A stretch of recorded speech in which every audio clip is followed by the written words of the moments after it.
Amy Baxter, editor of Retail Leader, and welcome to Trend Talk. Every week on Trend Talk, we identify a retail trend and give it a deep dive with an industry insider.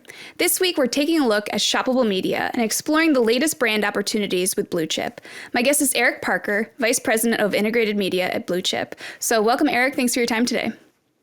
Hi, Amy. Thanks for having me. I'm really excited to chat with you today. Awesome. I have been a fan of the podcast and just excited to be here and talk to you. Thank you. Well, I think the big question that we should start off with is a little bit of a definition of what is shoppable media.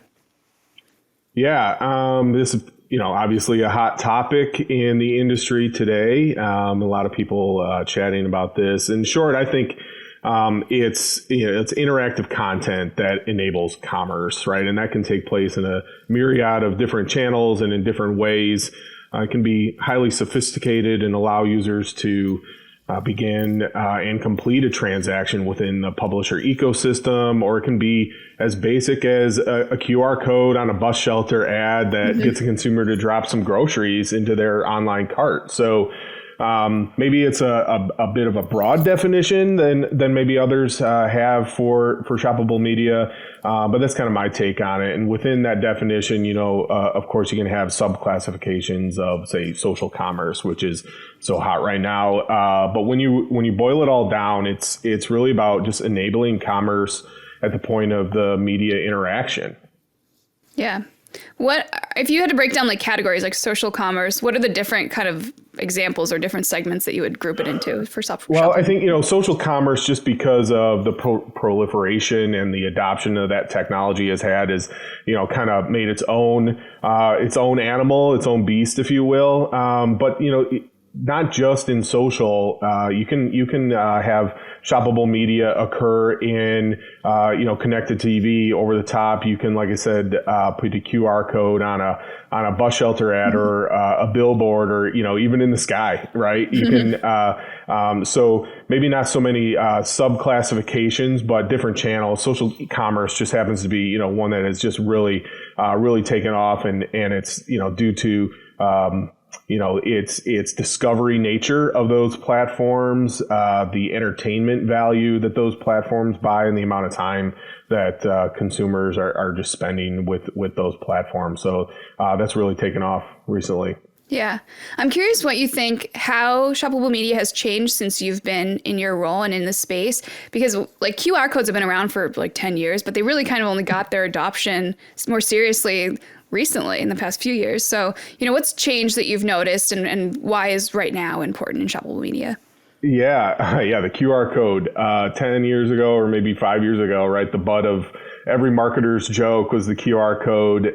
Who's really going to use this? And, of course, there was a much faster adoption of the QR code in Asia, and it just wasn't very endemic to the way that U.S. consumers use the technology. But I think, what's the saying that invention is, the product of necessity, right? Where we had COVID just become, the driving factor in so many things in our lives. And I think it was this need for safe commerce to really accelerate the world and U.S. into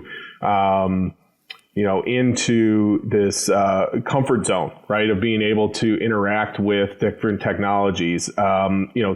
The QR code, it's so funny, like in the last 18 months, the QR code, I think really got its acceleration, right, from its use in hospitality and the need for, safe menus and limiting contact, right? And now you can put it in a TV spot, you can put it on a bus shelter, you can put it on the side of a moving car, you can really just put it anywhere. And I think where it was a few years ago, right, it was maybe you saw May We Suggest ad in a publisher's recipe, right? Or you replaced a product with a brand name product within a recipe, or QVC, right? Or just a lot less a lot less common, right? And it's COVID, and then I think it's advancement in technology, not just the QR code and the adoption there, but the mobile pay wallets, right? Having PayPal and Shopify and Apple Pay and just all these different ways that you can interact and safely have a commerce transaction take place in media on the internet has really helped to expand and accelerate the adoption of Shoppable. Yeah. I want to harp a little bit more on what are some of those other opportunities. You mentioned a couple there, QVC, recipes. There's a lot of emerging trends in this space. So can you go over some of, what are the biggest opportunities that you're seeing right now for brands? Yeah. I think some of the biggest opportunities that I see, speaking to, let's maybe focus a little bit on CPG, right? Because I think CPG and DTC is a little bit different, right? And of course the categories. But if we're just thinking about CPG for the moment and you're a retail distributed brand, I think one of the biggest opportunities is to educate consumers and shoppers on how to best utilize shoppable media to help in their everyday lives, right?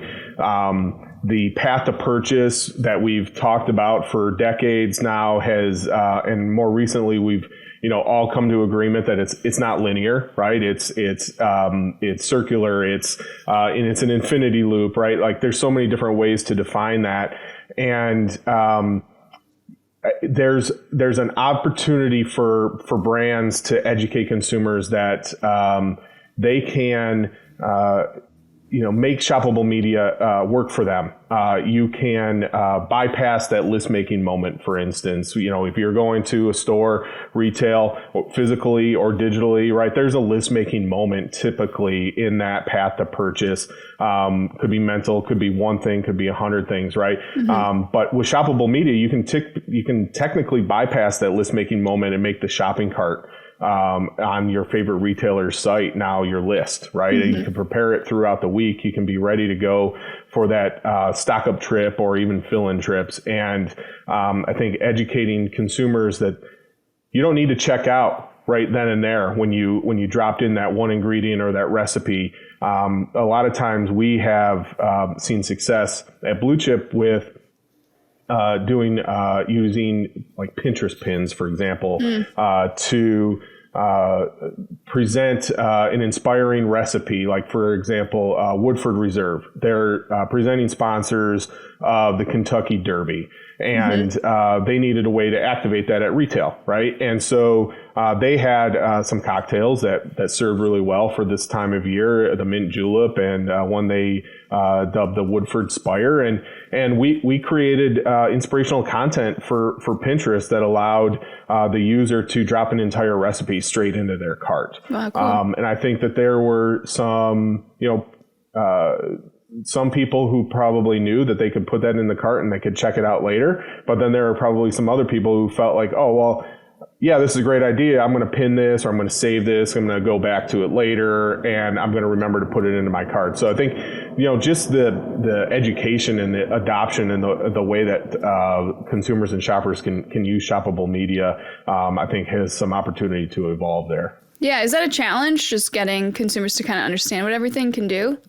Yeah, I think, and it's probably different by category, right? And different by generation and the channel that you're interacting with. But yeah, I think there are a lot of challenges with just somebody being comfortable with that. As much adoption as we've seen in e-commerce, still brick and mortar kind of rules the day, especially when it comes to grocery and CPG. So, there is still a lot to be overcome there. And I also think that, brands need to, think about their shoppable media and their interactions with their consumers in a more holistic way. And you can't just look at the performance, the click-through on a shoppable media campaign to say, I got, 1 million clicks or 1,000 clicks or whatever it may be, and it was successul. You might not always see it translate in that immediate purchase. You have to think about how consumers are going about their day. They're busy. They're engaging in, work and school and children and families and multiple media channels. And so you may have made a connection with someone that they'll come back at a later date and purchase your product. So, looking beyond just that immediate click as well. So I think some challenges there on the client side, right, or the brand side too, where you want to see immediate success. You want to have something that you can show. You want to be able to build a brand and drive awareness, but also conversion. And there was, this hope, right, that, shoppable media is going to mean that I'm going to be able to see like the immediate transactions. And that's just not always going to be the case. And so you can look at other, other KPIs as proxies for success too, and looking at, whole channel sales, looking at brick and mortar and online sales, so there's different ways that we could explore that.